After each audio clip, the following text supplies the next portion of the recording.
Durante el almuerzo dominical, mi nuera me agarró del brazo bruscamente y declaró: «Hoy no te sientas en la mesa. Ve a ordenar la casa primero y después come lo que sobre». Colocó un plato frente a mí. Simplemente aparté el plato y marqué un número en mi teléfono. Ella se descontroló al escuchar la voz que contestó del otro lado. «Me alegra que sigas mi relato hasta el final y me escribas desde qué ciudad me lees. Así sabré hasta dónde ha viajado mi historia. Soy Carmen y tengo 64 años de edad». Jamás imaginé que vería el día en que mi propia nuera me trataría peor que a una extraña en la calle. Pero ese domingo, mientras estacionaba frente a la vivienda de mi hijo Ricardo, sentí una sensación extraña en el estómago, como si algo dentro de mí presintiera lo que estaba por suceder. Eran las 11:30 de la mañana. El sol resplandecía con esa intensidad característica de los domingos veraniegos y yo portaba un plato de mi reconocido pastel de manzana, el preferido de Ricardo desde su infancia. Había dedicado toda la mañana a prepararlo, seleccionando las manzanas más frescas del mercado local, añadiendo la canela exactamente como me había enseñado mi abuela. Era mi manera de expresar mi cariño, aunque esas palabras se habían tornado cada vez más complicadas de pronunciar en aquella casa. Toqué el timbre y aguardé. Escuché pasos apresurados y cuando se abrió la puerta, ahí estaba ella. Esperanza, mi nuera de 8 años, vestida con un conjunto impecable color beige, su cabello castaño perfectamente arreglado, esa sonrisa que jamás alcanzaba sus ojos. «Hola, Carmen», dijo con esa voz melosa que empleaba cuando había visitas cerca. «Adelante». Entré con mi pastel entre las manos, sintiendo el peso conocido de la tensión. Podía oír voces en el comedor. La familia ya estaba reunida. El hermano de Esperanza, su esposa, los padres de ella, todos excepto yo acomodados en la mesa. «Permíteme ayudarte con eso», dijo Esperanza tomando el pastel de mis manos sin realmente observarlo. Lo dejó sobre la mesa del recibidor como si fuera cualquier objeto. Caminé hacia el comedor, pero su mano se cerró firmemente alrededor de mi brazo. Fría, severa, me detuve. «Aguarda», susurró jalándome hacia atrás. Su voz había cambiado completamente, perdiendo toda la dulzura falsa. Ahora era puro hielo. Me volteé para mirarla desconcertada. «¿Qué ocurre? ¿No te vas a sentar en la mesa hoy?». Las palabras cayeron entre nosotras como rocas. Mi corazón empezó a latir más aceleradamente. «Disculpa». Ella se acercó más, tanto que pude observar las pequeñas arrugas alrededor de sus ojos, la dureza en su mandíbula. «¿Escuchaste lo que te dije? No te vas a sentar en la mesa. Ve a ordenar la casa y después, si sobra algo, puedes comer las sobras». Sentí que el piso se movía bajo mis pies. Me quedé observándola tratando de procesar sus palabras. ¿Era esto real? ¿Estaba sucediendo de verdad? «Esperanza, esto es absurdo. Ricardo es mi hijo». «Ricardo está ocupado», me interrumpió, «y esta es mi casa, mis normas». Giró sobre sus tacones perfectos y se dirigió hacia la cocina. Regresó con un plato en las manos, un plato de plástico económico de esos que se usan para niños. Lo presionó contra mi pecho con tanta fuerza que tuve que sostenerlo para evitar que cayera. «Aquí tienes para después si te comportas bien». La observé, realmente la observé, y en ese instante vi todo lo que había estado ignorando durante años. El desprecio, la repugnancia, la satisfacción cruel en sus ojos al verme humillada. Algo dentro de mí se quebró. No fue un quiebre estridente, no fue dramático. Fue silencioso y profundo, como cuando se fractura el hielo sobre un lago congelado, ese quiebre que sabes que no tiene reparación. Dejé el plato sobre la mesa del recibidor junto a mi pastel desatendido. Mis manos temblaban, pero no de miedo. Era otra cosa, algo que había estado dormido durante demasiado tiempo. Saqué mi teléfono de mi bolsa. Mis dedos encontraron el contacto que necesitaba casi por instinto. Marqué. «¿Qué estás haciendo?», preguntó Esperanza. Y por primera vez detecté algo diferente en su voz, incertidumbre. El teléfono sonó una vez, dos veces. «Carmen, deja ese teléfono», dijo, pero ahora había una orden nerviosa en sus palabras. Tres veces alguien contestó. «Licenciada García, buenos días. Soy Carmen Herrera. Creo que es momento de que procedamos con lo que conversamos». La voz del otro lado respondió profesional y clara. «Por supuesto, señora Herrera, desea que nos reunamos hoy». Vi cómo el rostro de Esperanza cambiaba.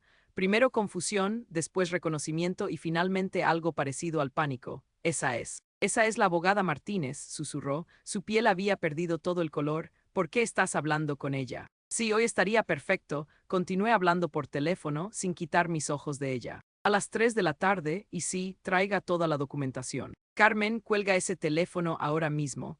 La voz de Esperanza se elevó perdiendo toda compostura. Colgué y guardé mi teléfono. El silencio entre nosotras era tan denso que podía cortarse con un cuchillo. «¿Qué acabas de hacer?», preguntó. y ahora su voz temblaba. La miré y por primera vez en 8 años no sentí la necesidad de ser amable, no sentí la obligación de sonreír o de mantener la paz. Lo que debía hacer hace mucho tiempo, dije en voz baja. Las voces en el comedor continuaban, risas y conversación. Nadie sabía lo que estaba pasando en ese pasillo.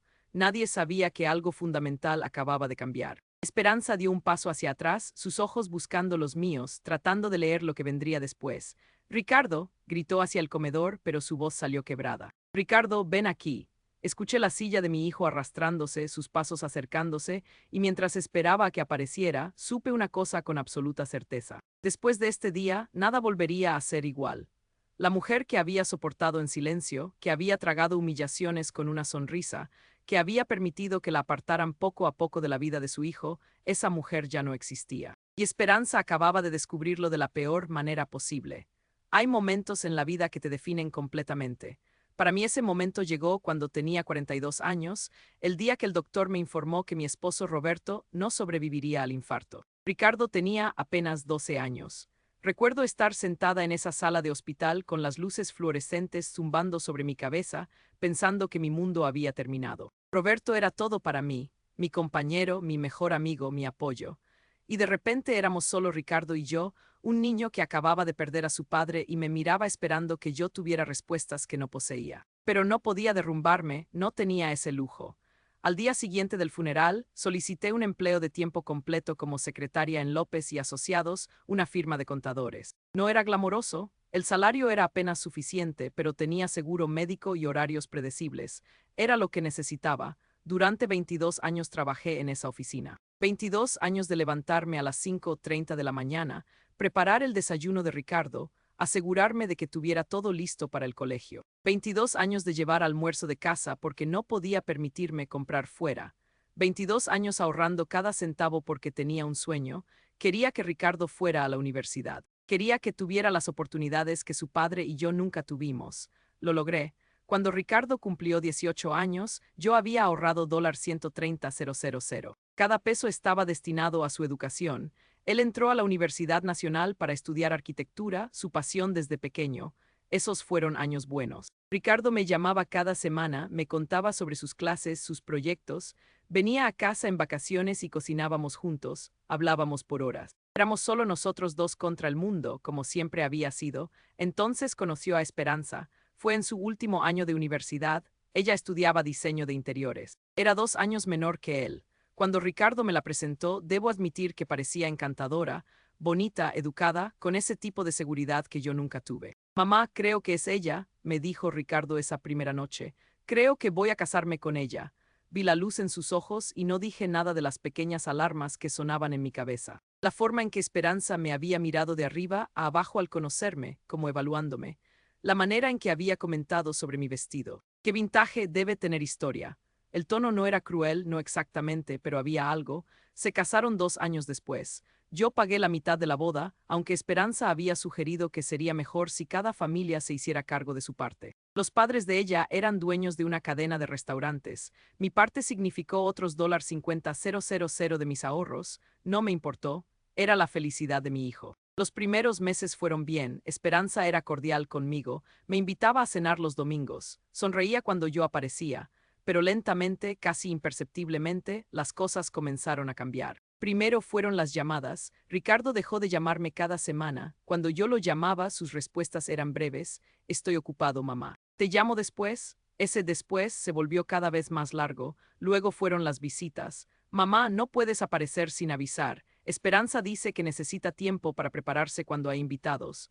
Yo nunca me había considerado una invitada en la vida de mi hijo. Después vinieron los comentarios, siempre de Esperanza, siempre con una sonrisa, pero con veneno debajo. Carmen, esa blusa es muy llamativa. A tu edad, quizás algo más discreto sería mejor. Ricardo, dile a tu madre que no tiene que traer postre cada vez. Ya sabes que estoy cuidando nuestra alimentación.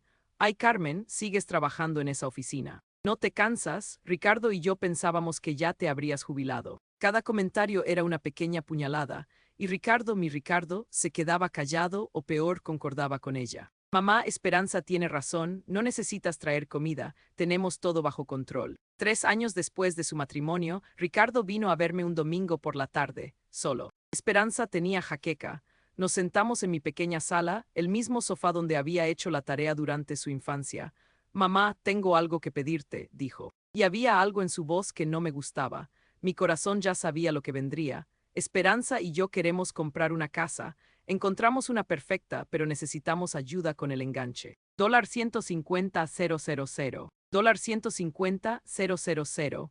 Casi todo lo que me quedaba de mis ahorros de toda una vida. Ricardo, empecé a decir, eso es mucho dinero. Lo sé, mamá, pero lo pagaremos. Te firmaré un pagaré con intereses. Es una inversión para nuestro futuro. Piensa en los nietos que algún día tendrás. Miré a mi hijo, el niño que había criado sola, al que le había dado todo, y vi en sus ojos que realmente creía que esto era razonable. ¿Esperanza sabe que me estás pidiendo esto? Pregunté. Él vaciló. Fue idea de ella, en realidad. Dice que eres parte de la familia y que las familias se ayudan entre sí. Esa noche firmé el cheque. $150,000. Ricardo firmó un pagaré, nunca vi un solo pago. 2 años después, Ricardo llegó con otra petición. Su oficina de arquitectura necesitaba capital inicial, otros $75,000.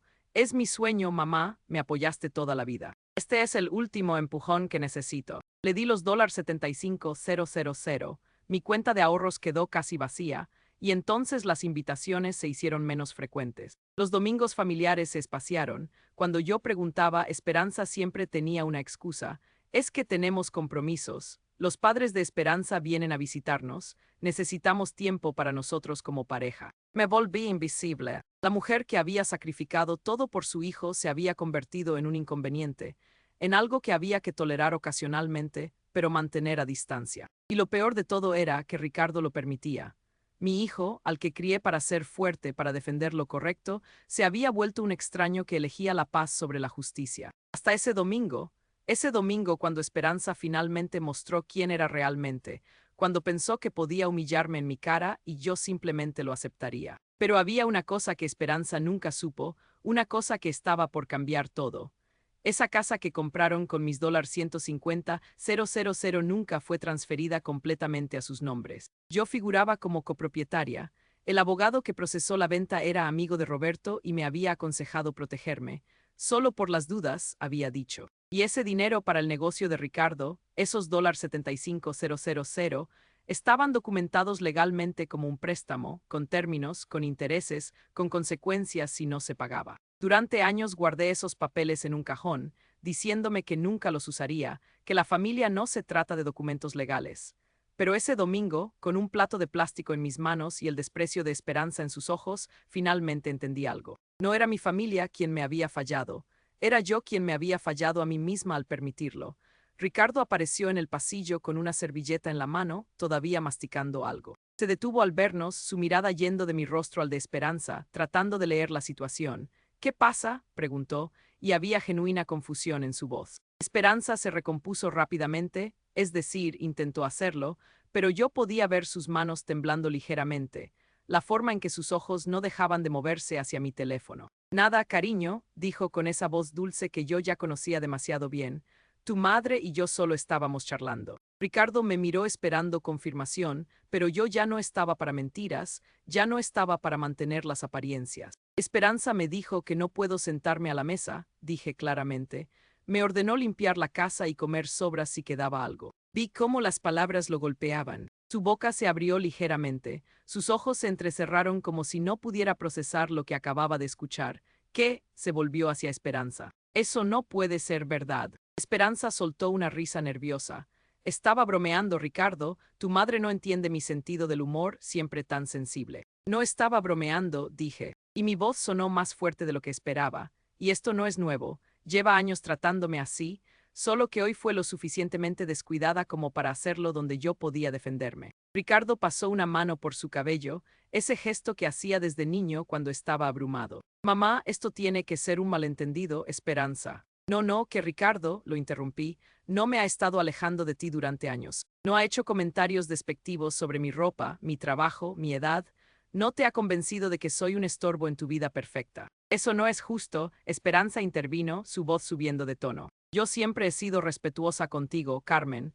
Si te sientes excluida, tal vez deberías preguntarte por qué. La implicación era clara, la culpa era mía, siempre había sido mía. Ricardo se frotó la cara con ambas manos. Necesito entender qué está pasando, mamá, ¿por qué llamaste a una abogada? El silencio que siguió fue denso. Esperanza me miraba con ojos entrecerrados, calculando, tratando de figurar qué sabía yo que podía usar en mi contra. Porque, dije despacio, es hora de que sepas algunas cosas, cosas que debí decirte hace mucho tiempo. Me moví hacia la sala, no hacia el comedor donde estaban los invitados, sino hacia la pequeña oficina que Ricardo usaba para trabajar desde casa. Ellos me siguieron, Esperanza casi pegada a Ricardo como si necesitara su protección. Una vez dentro, cerré la puerta, saqué mi teléfono y abrí la aplicación de archivos donde guardaba documentos escaneados, fotos que había tomado de los papeles originales que mantenía en una caja de seguridad en el banco. Ricardo, ¿recuerdas cuando te presté $150,000 para el enganche de esta casa? Su rostro se tensó. Sí, te los pagamos. No, no lo hicieron. Tengo el pagaré aquí sin un solo pago, pero eso no es todo. Le mostré la pantalla de mi teléfono. Cuando compraron esta casa, el abogado Hernández, amigo de tu padre, me aconsejó incluir mi nombre en la escritura como copropietaria para protegerme. Vi cómo el color abandonaba el rostro de Ricardo. ¿Qué? Esta casa está a mi nombre tanto como al tuyo, continué. Legalmente soy dueña del 40%. Ustedes nunca procesaron los papeles para removerme. Probablemente porque les convino olvidarlo. Esperanza dio un paso adelante, sus ojos brillando con algo peligroso. Eso es ridículo. Esta es nuestra casa a nosotros. Y hay más, la interrumpí.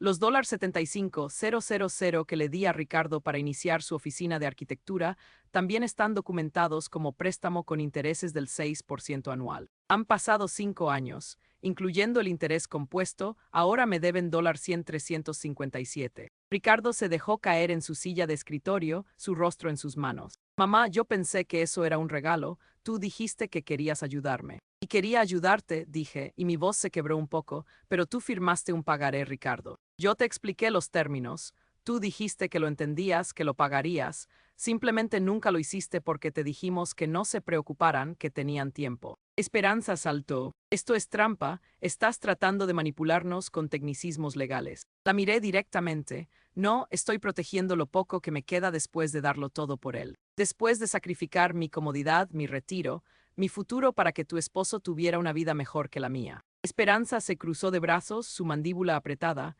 Entonces, ¿qué? ¿Nos vas a demandar? ¿Vas a quitarnos nuestra casa? Eso es lo que hace una madre amorosa. No voy a quitarles nada, dije en voz baja, pero voy a recuperar mi dignidad. Y si eso significa recordarles que no soy invisible, que no soy desechable, entonces sí, voy a usar cada recurso que tengo. Ricardo levantó la vista, sus ojos rojos. Mamá, yo no sabía. No sabía que te sentías así. Y ahí estaba la excusa que había estado esperando durante años. No sabía, como si su ignorancia lo absolviera de responsabilidad. No sabías porque no querías saber, Ricardo, dije, y las palabras me dolieron tanto a mí como a él. Cada vez que tu esposa me insultaba y tú mirabas hacia otro lado, cada vez que cancelabas una cena conmigo, pero encontrabas tiempo para los padres de ella, cada vez que permitiste que me trataran como una extraña en la vida que construí para ti. Eso no es justo, él empezó a decir. Justo, lo miré, este hombre que era mi hijo pero que ya no reconocía. Sabes que no es justo. Trabajar 22 años en un trabajo que odiaba para darte una educación. Vaciar mis ahorros para tu futuro y luego ser tratada como si mi único propósito fuera ser útil cuando me necesitan y desaparecer cuando no. La puerta se abrió de repente. El padre de Esperanza, Jorge, estaba parado ahí, su expresión seria. Disculpen la interrupción, pero todos podemos escucharlos. Si van a tener una pelea familiar, al menos tengan la decencia de no hacerlo mientras hay invitados. Esperanza se giró hacia su padre, y por primera vez vi algo parecido a vergüenza en su rostro. Papá, esto es privado. Jorge entró de todos modos, cerrando la puerta tras él. Miró a Esperanza, luego a Ricardo, finalmente a mí. He conocido a esta familia durante 8 años, dijo despacio. Y en todo ese tiempo he visto cómo tratan a Carmen. He visto los comentarios, las exclusiones, la falta de respeto. Esperanza se quedó boquiabierta. Papá, tú no entiendes. Entiendo perfectamente, él dijo con firmeza. Tu madre y yo te criamos mejor que esto, Esperanza. Y tú, Ricardo, giró hacia mi hijo, si no puedes defender a tu propia madre, entonces no eres el hombre que pensé que eras. El silencio que siguió fue absoluto. Podía escuchar mi propio corazón latiendo en mis oídos. Jorge me miró, sus ojos amables. Carmen, creo que deberías quedarte para el almuerzo en la mesa donde corresponde. Esperanza dejó escapar un sonido de incredulidad. Papá, esta es mi casa. No, Jorge dijo firmemente. Aparentemente es la casa de Carmen también, y ella tiene más derecho de estar aquí que cualquiera de nosotros. Miró a su hija y vi algo que me sorprendió. Decepción, profunda decepción.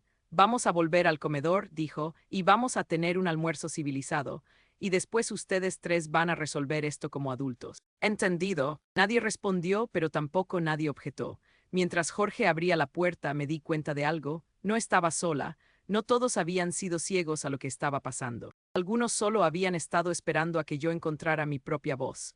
Y finalmente, después de años de silencio, la había encontrado. El almuerzo fue la comida más incómoda de mi vida. Me senté en la mesa, en mi lugar legítimo, mientras Esperanza me lanzaba miradas asesinas cada pocos minutos. Ricardo no había tocado su plato. Los padres de Esperanza intercambiaban miradas significativas. El hermano de ella, Diego, rompió el silencio al menos 3 veces con comentarios sobre el clima, el tráfico, cualquier cosa para llenar el vacío horrible. Pero yo comí, cada bocado era un acto de reclamación, de dignidad recuperada. Después del postre, mi pastel de manzana, que nadie excepto Jorge había elogiado, los invitados comenzaron a despedirse. Podían sentir la tormenta que se avecinaba y nadie quería estar presente cuando estallara.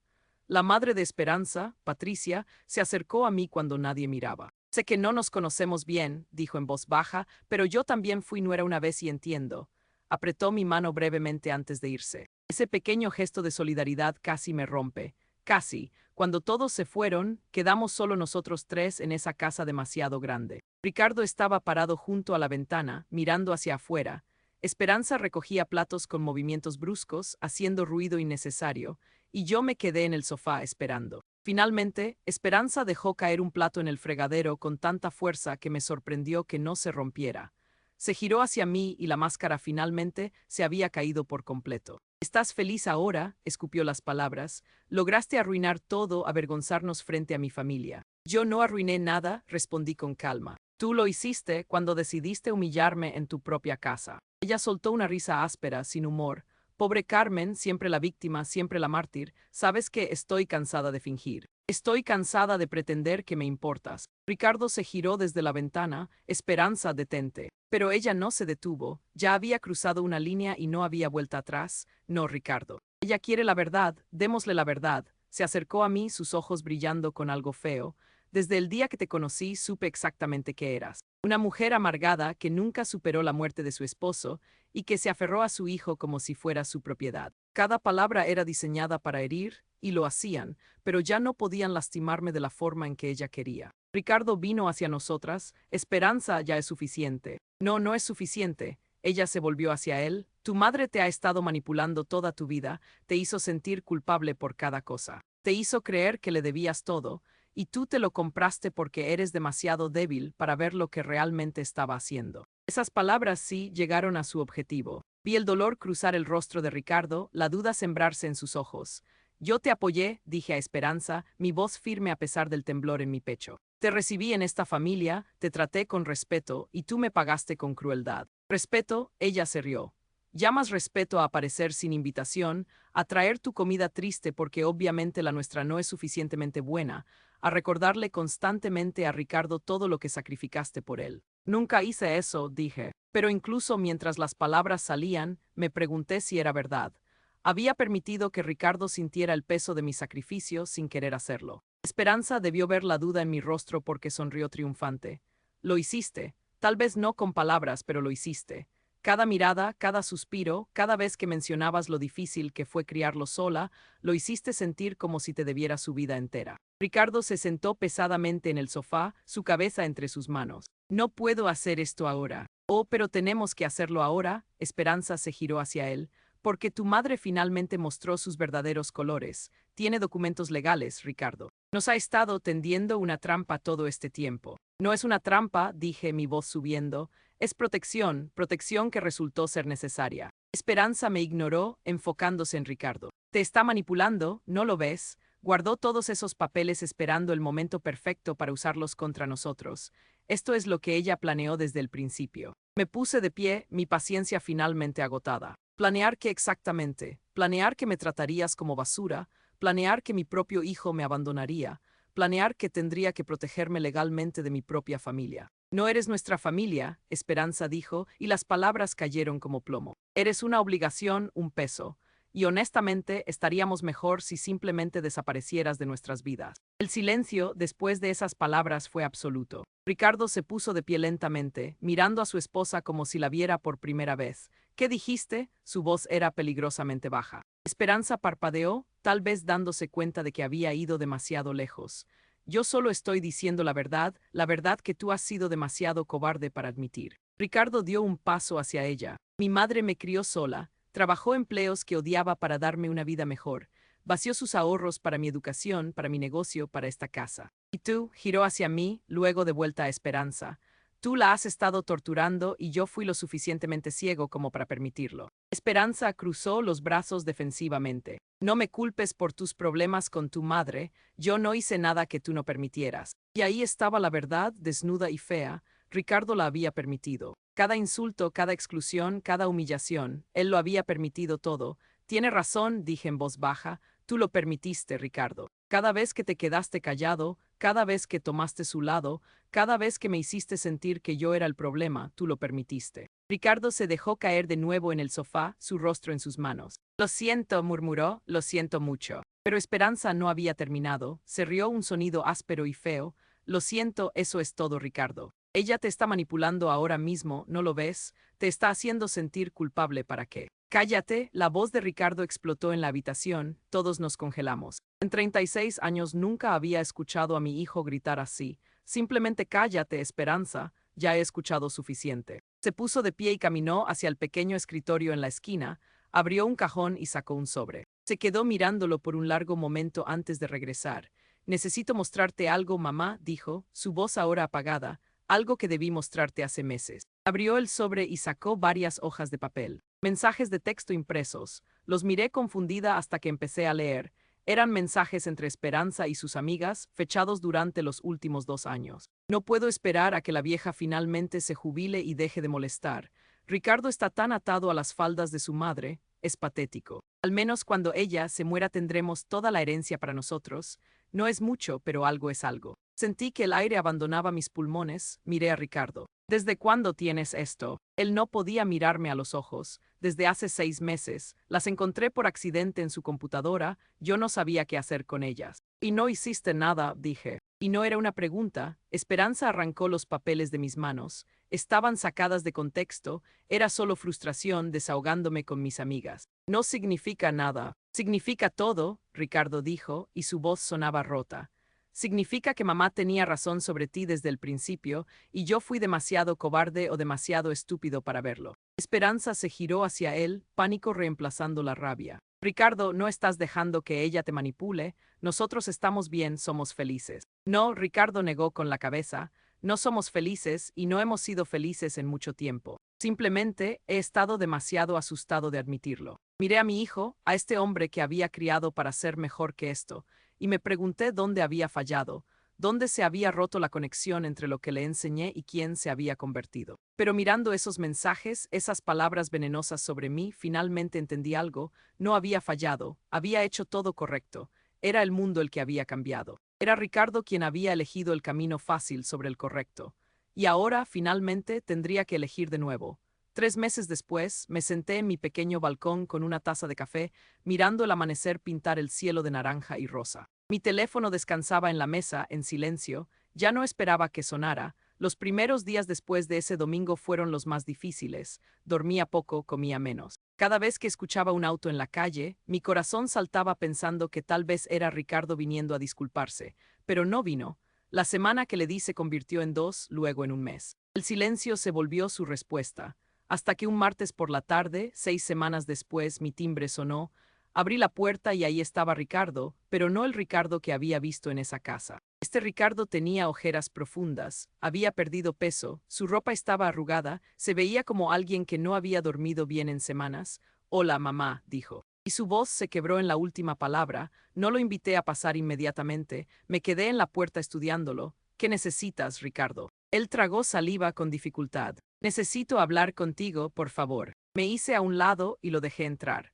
Se sentó en el mismo sofá donde había hecho su tarea de niño, donde habíamos visto películas juntos, donde le había dicho que su padre había muerto. Se veía perdido en ese espacio familiar. Me senté frente a él y esperé. Me divorcié de Esperanza, dijo sin preámbulos. Los papeles están firmados. Se acabó. Sentí algo moverse en mi pecho, pero no era alivio. Era tristeza. Tristeza por el dolor que veía en mi hijo, sin importar quién lo causó. ¿Y cómo te sientes con eso?, pregunté. Él se rió, pero no había humor en el sonido. Como un idiota, como alguien que perdió 8 años de su vida con alguien que nunca lo amó realmente. Levantó la vista, sus ojos rojos. Pero más que eso, me siento como alguien que perdió a su madre por cobardía. Ricardo, empecé a decir, pero él levantó una mano. No, déjame terminar. He estado en terapia 3 veces por semana, intentando entender cómo llegué a ser tan ciego, tan débil, y mi terapeuta me hizo ver algo.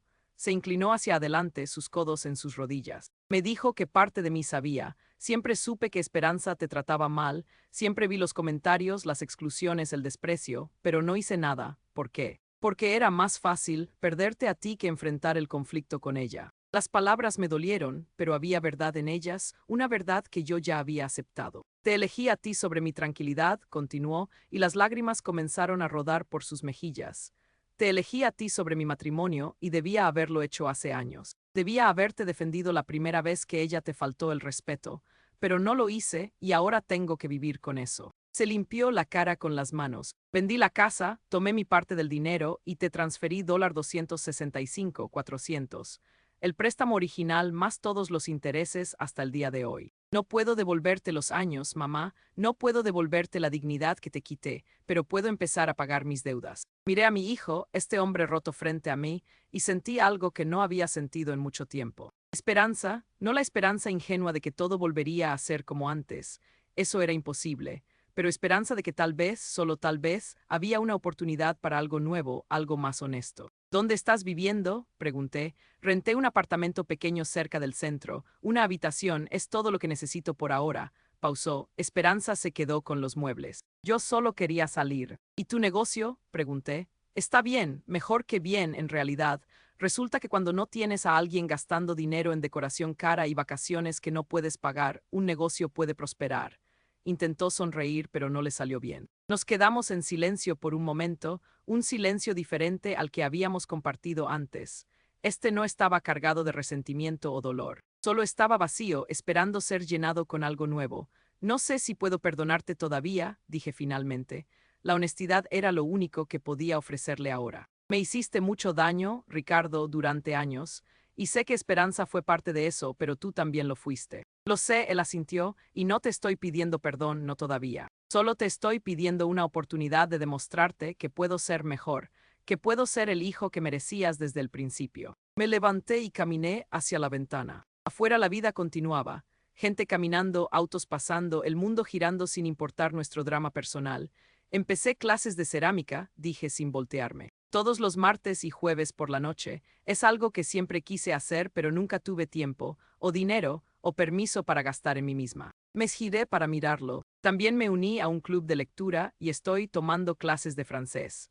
A los 64 años decidí que finalmente voy a hacer todas las cosas que pospuse por ser madre. Ricardo sonrió y esta vez fue real. Eso es increíble, mamá. Hay un viaje a París programado para el próximo año, continué, con el club de lectura, una semana completa. Ya pagué el depósito. Deberías ir, él dijo con firmeza. Definitivamente deberías ir. Lo haré, me acerqué y me senté de nuevo, y tal vez cuando vuelva podamos intentar cenar juntos. Solo nosotros dos, sin expectativas, sin presión, solo ver si todavía podemos encontrar algo de lo que teníamos. Vi la esperanza iluminarse en sus ojos. Me encantaría eso, pero necesito que entiendas algo, Ricardo.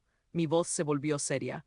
Nunca más voy a ser conveniente, nunca más voy a hacerme pequeña para encajar en la vida de alguien más, ni siquiera en la tuya. Si vamos a reconstruir esto, tiene que ser en mis términos también, no solo en los tuyos. Él asintió vigorosamente. Lo entiendo. Lo prometo. Se puso de pie para irse, pero en la puerta se detuvo. Mamá, una cosa más. Sí, conocí a alguien en mi grupo de terapia. Gabriel es viudo, tiene 68 años, y es el hombre más amable que he conocido.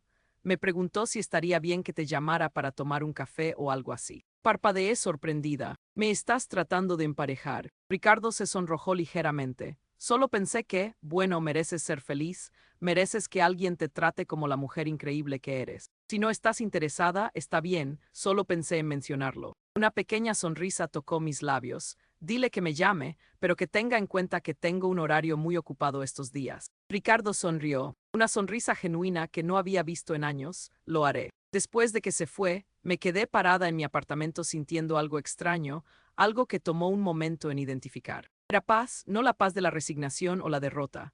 Era la paz de alguien que finalmente había recuperado su vida, su voz, su valor.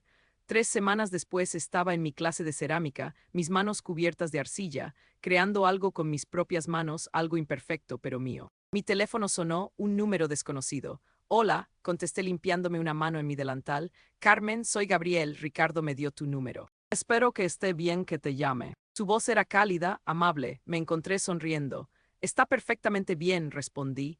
Mientras hablábamos, mientras él me hacía reír con una historia sobre su nieto, me di cuenta de algo. Mi vida no había terminado cuando Ricardo me eligió sobre su conveniencia. No había terminado cuando Esperanza mostró su verdadera cara. No había terminado cuando defendí mi dignidad. Mi vida recién estaba comenzando. Esa noche, después de la clase, después de la llamada con Gabriel, después de confirmar mi lugar en el viaje a París, me senté en mi balcón con una copa de vino. El vino que había comprado solo porque quería, no porque estuviera en oferta. Ricardo me envió un mensaje de texto. Gracias por darme una oportunidad, mamá. Te amo, respondí después de un momento. Yo también te amo, pero esta vez ese amor incluye amarme a mí misma. Miré las estrellas comenzando a aparecer en el cielo oscurecido. Pensé en la mujer que había sido, la que había permitido que la trataran como invisible, la que había creído que su único valor estaba en lo que podía dar a otros. Esa mujer se había ido. En su lugar había alguien nuevo, alguien que entendía que el amor no requiere sacrificio de la propia dignidad, que los límites no son egoístas, que decir no es un acto de amor propio. Y mientras el viento suave de la noche acariciaba mi rostro, sonreí porque finalmente, después de 64 años, había aprendido la lección más importante de todas. Nadie puede hacerte invisible si tú te niegas a desaparecer.